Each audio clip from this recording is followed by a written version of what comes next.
My name is Brandy Calder.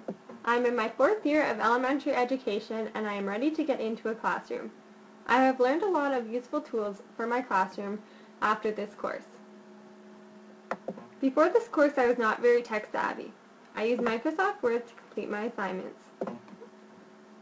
For social networking, I had Facebook already, but I used it more as a personal site than a professional site. Now that I'm coming down to the end of school year, I am very conscious of what is going on there. Another way I connected was with Skype. Although I only have 2 friends on Skype, I still think it is important to learn to use it because it is a tool I'm hoping to use in the future to connect students from around the world. During pre-internship, I had a blog for my grade 1s where I posted each day what our class was working on. We posted our link to other education students so we could constantly show the students how many viewers we had and some of the comments that were left on the site about their work. Parents always told us how much they love seeing it and knowing what their kids are up to. Since this class, I have learned a lot and my knowledge has grown. When it comes to my blog now, I have a professional space. It is not completely finished yet, but by the end of the course it is going to be like an electronic portfolio. It has my philosophy of education will be on it, my resume, some lesson plans, and some unit plans. I'm going to have my professional thoughts on different topics available and how they relate back to education. And through the tech tasks we have been completing in the course, it will show my abilities to work with computers. It is a spot on the internet that I am proud to have as part of my digital identity. I have also got a Gmail account now. There are many benefits to it. One is Google Documents. Google Docs is a spot that I am able to use to share information with students, post assignments, sign-up sheets, or questions. I also now have access to Google Reader. Google Reader is great for subscribing to feeds. On my Google Reader, I subscribe to feeds about job postings right now, so when they come up, they come straight to my reader. I also signed up for Twitter, although I swore I never would, but I learned the benefits of it in this class and now have an account.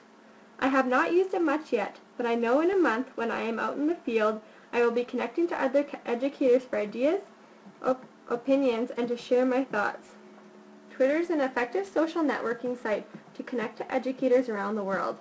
Since it is new, I am going to keep it professional. Diigo is another social networking site that is used more for bookmarking.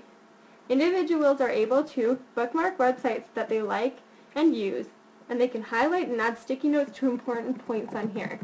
Best part about Diigo is it can be opened from any computer.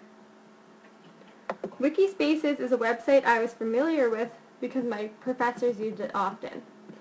I am not quite sure completely how to use Wikispaces yet, but am learning. For the past 4 years, I would use it to complete projects with classmates so that we would not actually have to meet up, but we had a spot on the internet that we could all work on and edit without getting together. Although I still do not have much of a digital footprint, mine is definitely growing.